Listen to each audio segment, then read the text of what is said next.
bayan mutanenmu tun da aka faɗi suke wahala da mutane a zo a ce mutanenmu za su yi kwantai kai ka san zancen banza ne akwai rigima bakar rigima da mu da wannan yaron mai girma Abba Kabir Yusuf ba za mu kyale shi i zauna lafiya ba wallahi duk abin da muke so a cikin jama'iyyar mu sai mana bako ne a cikin jama'a dan an bashi cewa shine jagoran me ni ba shine jagora na a cikin jama'iyyar ba domin jama'iyyar ni na haife ta kuma shi haka kawai ya zo bakon haure ka zo ka ce wai shine shugabana ƙarya ne ni ba shugabana bane kai ba dan jam'iyyar bane ba ni dan jama'iyyar ne amma babu abin da ya shafe ni da shi kuma na tabbata maka wallahi Abba rigimar da take cikin jama'iyyar APC ba zai iya mata ba kuma mutane suka manta wani abu yanzu Abba idan kana da hankali kana da ilimi kana da tunani mutumin da ya dauke shi goya shi tun yana zanin goyo shekara 40 ya zo ya ci amanarsa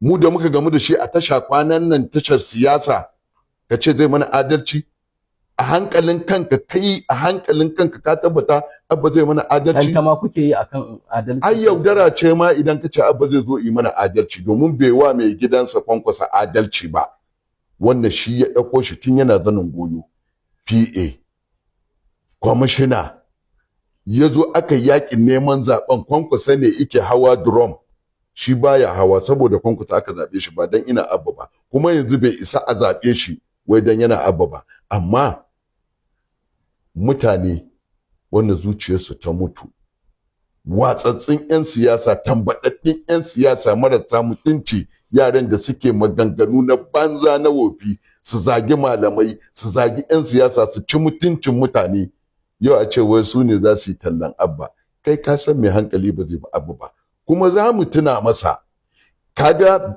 ya ce bai taba da ya sani ba wajen rushe masallacin Idi da bakinsa ya faɗa kuma ya ce akwai record wannan abu akwai recording wallahi ya ce bai taba tunani ba bai taba da ya sani ba kuma sannan ya ce gwamnatin su duk marasa gaskiya ne a cikin ta daga manyan har yaran to don haka wannan zaka yarda ya zama shugabanka ai tsautsayi ne i kawo shi cikin jama'iyyar APC kuma za mu kada shi a cikin jama'iyyar APC amma komanda tun da Barau ya fito da aqidar cewa shi yana son takarar gwamnatin amma ya dinga ya bawa Abba ne ki za dan yi wa Barau kara misali duk da ka ce zaka zauna da yan arewa ka ko baka zauna da ni faɗan siyasa ne mai zaman kaina ba Barau abokin siyasa ta ne ba mai gidana bane a siyasa sannan Arewa Media Group Organization ba organization ne na Barau ba organization ne na mutanen Arewa na tun Northern State dan haka sai na bibiya tukunna amma ai ganganci ne da wauta yanzu ka ce zaka bi wannan Abba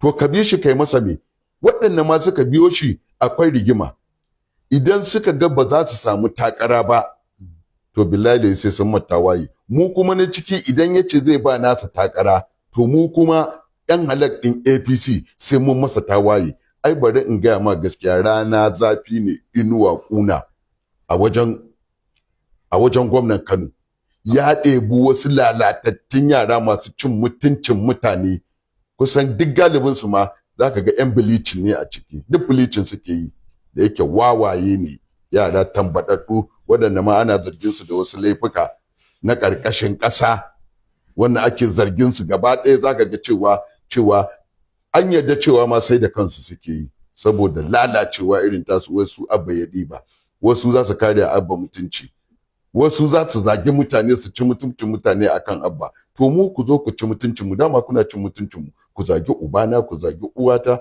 amma siyasa ce tunda an zagi Malam Aminu Kano an zagi Rimi an zagi Sabo Bakin Zuwa an zagi Sardona ma an zagi Tafa Balewa kifi musulmin nama to ballantana waye komanda wai so kake sauyawa ku ci gaba da zagi kenan shine zaka taho 100% ka taimaka masa wajen samun ani na faɗa babu ruwan sha a Kano yau idan aka samu ruwan sha a Kano zan iya bin Abba domin na tabbata na ga alƙibla ɗaya amma ƙaryar da yaudara kullum a fito ana waɗannan lalatattun ƴan koran masu tafiya da riga guda ɗaya ƴar cana gantalallu a siyasa sun zo suna cewa an samu ruwan sha ina yake ƙaryar yaudarar yau gashi duran da aka kwana biyu babu ne fa sai an sai da ruwa 150 wannan Abban zan bi in ba haƙƙin mutane a ni haƙƙin mutane nake bi, yau ya fito i wadata Kano da ruwan sha kyauta zan bi shi, amma shi ya san cewa waɗannan 'yan bana bakwai ɗin 'yan 200 miliyan ɗaya su ne suke bin sa, amma kwamanda billahi lazi na fi ƙarfin miliyan ɗaya ko magana nake a bani miliyan 10 ko miliyan 20 alaji magana guda ɗaya magana ɗaya wallahi sai a bani 10 miliyan 20 miliyan. Waɗannan gantalallu waɗanda suke yawo da riga guda ɗaya ba su san ko ina ba banda Kano, kurmaye jakilan 'yan siyasa, waɗannan gantalallun matasan ka zo ka ce wai zaka hada su da ni. kwanan nan fa aka zo aka yi rabon babura ma wannan satin da ya wuce kusan mutane 600 aka ce aka ƙara bawa. To ni ma babur nake raba da mota wallahi. Ka je ka tambaya ka ji. Babur da mota nake raba da kujeran haji. Da kake naka abu. Wannan gwamnan zan bi? Amma dai komanda idan baka ai na faɗa dama ta samu nasara a wannan zaɓe ba, su ma wa'ancan mutanen da kake ciwar a basu automatic ticket kana nufin za su iya kaiwa? Wallahi ko da abba ko ba abba za su kai. Ina gaya maka Kawu zai kai, Kabiru Alasarin zai kai, Kofa zai kai, Abdullahi Sani Rogo zai kai, Sagiru Koki zai kai, ɗana a taramni ka san wa nake kira? Ja'oji? Ɗan halak kenan, ɗan halak ɗin al'umma. Shi ma zai kai labari. Wato saboda zaben su za a fara yi in an zo zaɓe. Su ma zai kai labari. Gini iyalinta. Wallahi gini iyalinta za mu ba da umarni. Gini iyalinta. Bari in gaya ma gaskiya. To su kuma ba za su iya su ma yi muku kan kara ba a zaben na farko da ai faduwar guzuma. Ba za su yi ba domin mu ne da mutane. Kuma ba mu yi ƙarya ba, ba mu yaudara ba. Mu ba mu tara barayi a cikin gwamnati ba. Ka fahimta? Don haka ba mu ci amana kowa ba, ba mu karya 'yan kasuwa ba.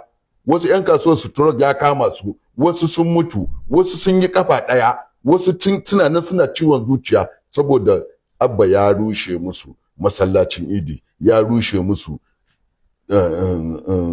ya suna ta daula, ya rushe musu filin sukuwa, ya rushe musu ina, ya rushe musu ina. Abba ina zaka kai wannan, ka karya mana tattalin arzikin jihar Kano, ka zo ka ce mu goyi da bayan ka. Ƙarya ne, kwamanda ba zai goyi da bayan ka ba.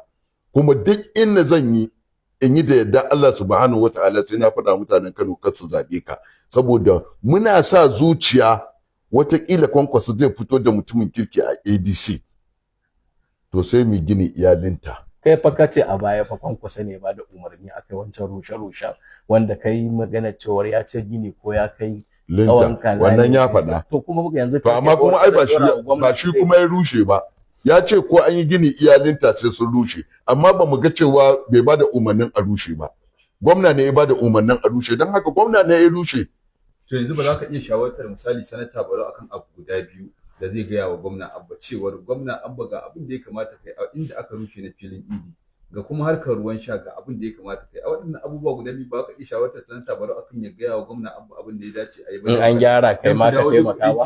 To ai ba zai gyara ba, ba ita ce a gabansa ba. Bari in gaya ma gaskiya, kai bari in gaya ma akwai gurmi a wannan gwamnatin. Gwamnati ce ta maƙaryata masu girman kai, masu tsagawa, waɗanda ba su da tunani kuma butulawa ne. Kai butulcin da aka yi wa Kwankwaso, mu da itsinta a tasha ka ce wai zai mana wani abin kirki, wallahi ba zai mana ba. Shi yasa ni ba na haɗa kai da mutumin da yake bai san kansa ba. Gwamnan me? Ni ina da gwamnoni da yawa a arewacin Najeriya. To amma wannan ba karaya ba ce ba, misali tun daga shi matan na tuba ai ba ta rasa mijin aure ko? Wallahi akwai matar da in ta tuba ma ba za ka aure ta ba. Ina so in gaya maka. To ina sakon ka komanda, lokaci ya kawo. Sakona ina wa mutanen jihar Kano.